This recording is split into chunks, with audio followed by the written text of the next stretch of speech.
Youth leader Mahendra Phagwah is set to graduate from the Youth Leaders Access Program. Narima Ali reports. It's not about where we start in life, but rather how far we go. 23-year-old Mahendra Phagwah of No. 2 Village, East Kanji, Berbice, is a young man that refused to let his situation at home force him to settle for less. Well, having to drop out of school is a very big choice. I had to take care of my family because our economic standpoint at that moment was not substantial. And after I dropped out, I felt the need that, listen, I can take care of my family. But then time moved on, and as I began working, I realized I was not just meant for this year. And so I decided to go back to my studies. In the year 2017, he graduated with passes in 13 subjects at CSEC. Okay. As soon as I graduated, I started working at Nan Prasad and Company, where I was employed there, and I worked for quite a few months, and then eventually I moved on to a private lab, and from there then I moved on to Metro, where I've been for the past 2 years and 3 months. Last year, Mahendra heard about the Young Leaders Access Program that completely changed his life. Young Leaders Access Program, it was sent to me by a Facebook friend after my story went out from JC Chandy Singh, where I dropped out and I received a scholarship. Hence, I clicked the link and I was able to access the program. You're not just, write the paper and you get selected. The rounds were, as we moved on to each round, we were shortlisted, and so it required us to study our project, present the problem of our country, present questionnaires. Also, we were grilled on certain questions. They wanted to see statistics. They wanted to see the real problem, and more so, they wanted to see that if we were personally connected to the problem, to see if we have that passion or drive. When I opened my email, I saw the acceptance letter. I was really excited, but then there was another hurdle where I had to get my visa, and so I was really nervous about that part. And when I went to the U.S. Embassy, I got my visa instantly, and then I became more excited because I knew to myself, this is where I'm going to be heading to, New York City. After a few months, he packed his bags and left for New York in July of 2019, where he spent approximately a month. We were spending a few days at NYU University. We then moved to Vermont at Champlain College, and I must say Champlain College is my favorite of all time because that's where we bonded more, and we were in our classroom every day from morning to the evening.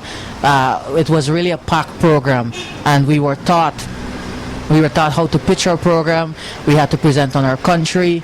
We had to learn about other people's nationality and their way of life, and we had to learn about their problems also. And so we shared our problem, and what they did, they grouped us. For example, if my problem was based on education or poverty, they grouped me with similar people. And so my teammates were from Brazil, where they focus on crime affecting education in certain rural communities. What did this experience teach Mahendra? The world, there are people around the world that are trying to make a difference, and these people were under the age of 25, and so together we all wanted one thing. We all wanted to make a difference, and it showed me one thing is that it's not just myself who's looking for that change. There are many people out there, and together in that safe room, if everyone can have the same mentality, if everyone can have the same passion and drive, then we can solve our community problems. Returning home to Guyana didn't mean that it was the end of the program. If we come home and we forget about everything and we do not interact with our mentors, we do not continue our classes, maintain certain attendance, attend certain mentor training, we cannot graduate. And so coming back the project was not about implementing it anymore. It was about continue to learn it. So, what's next on the agenda for the Young Leaders Access Program? I plan to not just focus on school dropouts, I also plan to focus on disability rights because my parents, I feel that more needs to be done in terms of people who are differently abled. Specifically here in Berbice, we have a faraway, and those people deserve more opportunities because they are deprived of certain things. Also, my sister will be coming on board with me She's now finished with school and she's now moved on to tertiary education. So she will also focus on women's health, specifically their menstruation and the use of sanitary pads. She is also going to be working on that project with me. So the project is going to entail Voice for the Voiceless. That's going to be its name. The duo will be working with individuals from non-governmental organizations as well as the Young Leaders Access Program to make a difference.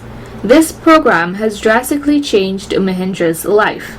I can say for sure that my growth has been a big one under the Young Leaders Program. My mindset has opened. Initially, I can say I was in a box, and I did not see beyond that, because certain issues I felt I had the perfect knowledge about it and I knew what the problems were, but the reality is those are what are causing the problems. But if we dig deeper, there's a source to that problem. This is his advice for the youths. Life can happen so unexpected, and there can be things that we plan and sometimes it does not go our way. But what I can encourage you all is that find hope in every little thing. In every bad thing that happens, think of two good. If there's one bad, think of two good. Think of why you may have started it. Think of what do you want to accomplish. And always remember, if you want to accomplish something, it's never going to be easy. But in that moment when you feel like giving up, think ahead. Think when you walk up that stage and you receive that certificate. Think about when you get that job promotion. Think about when you receive that first salary, how that feeling is going to be. It's a feeling that no one can ever give to you. And so in order to get that feeling, you got to meet there. If you don't meet there, how are you ever going to experience that? The great Mahatma Gandhi said, "Be the change you want to see," and Mahendra is living proof that change is brought about when you make the first move. Narima Ali, Channel 8 News.